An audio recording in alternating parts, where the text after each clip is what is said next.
you have a token white and you're hanging out with your friend group of color, you need to ask permission from everybody in the group to bring your white friend. Like, don't just bring them with them. I might not be in the mood to deal with white shenanigans that day. That's all I'm saying. And another thing, it feeds into their ego. Like, don't let them think they're a good white person. Accomplices ask, how can they support Black and Indigenous people of color? And sometimes I really don't know what to say, but here's one easy way. Just don't have babies. Women can single-handedly cause the white genocide that they are so afraid of. With 2.25 billion Asian women and 500 million white men, baby, it'll only take 2 generations. In 2 generations, there will no longer be any blonde-haired. These are some things I noticed about white American culture. Being grounded is a punishment to them. That's what they call punishment. The least grounded, least balanced, most destructive race considers being grounded a punishment? Yeah. They also say really violent phrases. They say things like, kill 2 birds with 1 stone. Why do we have to kill the birds? Why is everything so violent? It's almost like one's language and phrases reflects one's nature. So that new Jeffrey Dahmer movie on Netflix is the perfect example of the sensationalization of white violence. People have a much easier time sympathizing with white criminals than they do with Black victims. People think these shows are harmless, but they actually contribute to a much bigger issue.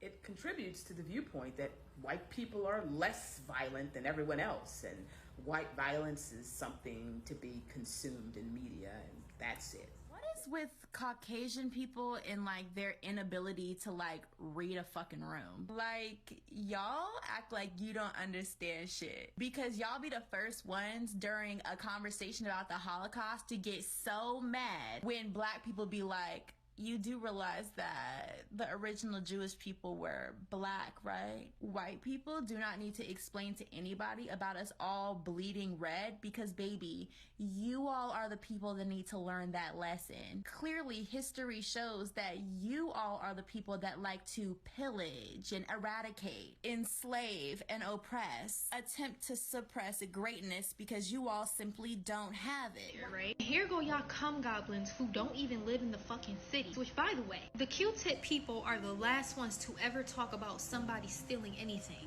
Y'all wouldn't be in this country had it not been for y'all stealing it.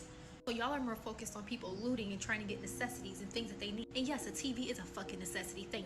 You feel like you're better than because people are out here stealing and you would never. First of all, if you are a Mayo monster, that is how your ancestors got everything, from stealing. And that's a behavior that's very common among white women. You may have not intended that, but there are many white women who act exactly like you. If you can find it in your heart this holiday season to donate to the Discriminated White Fund, you'd be helping millions. Nothing says high protein like cicadas and cheese. Make sure you... And nothing says caucasity like that right there. What caucasity looks like. Roaming Asian grocery stores like it's an amusement park. Explain to me why white people don't wear shoes outdoor, but wear shoes inside. We are both white women. We are inherently a danger in spaces for Black, Indigenous, and other people of color simply by existing.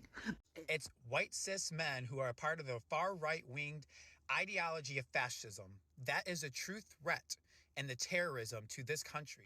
If BIPOCs stand in the street and scream at the top of their lungs, I hate all white people, I want all white people to go die, die white devil, you cracker bitch, that's still not racism. You're not one of the good white people.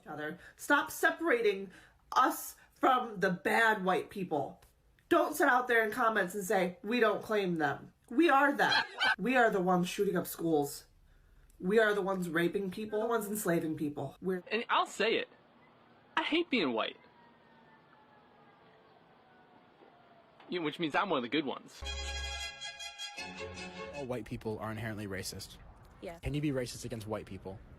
Based off of the definition of racism, yes, but it's not gonna hurt them and hurt their opportunities like it does people of color. While technically you can, it's not like an issue. You can't oppress the oppressor. If it helps you sleep at night, I'm racist to white people and proud of it. Why do people not understand that you can't be racist to white people? It's impossible. The system is not set up that way. You can insult white people, but it is not racism. Me calling a white person a tub of mayonnaise and a flower-looking ass, that's not racist. You went all the way to Africa to physically take black people from their homes, shove them in on boats where a lot of them got diseases and died, told them where they could sit on a bus, told them which schools they could go to, which water fountains they could use, which bathrooms they could use, and that's sugarcoating it. Those are just terms. I'm not even describing all the disgusting things that happen, and they don't even want revenge? They are letting you guys skate by asking for equal rights? That's it? And you're still saying no? They are not as angry as they should be. Y'all are getting off easy and you're still saying no?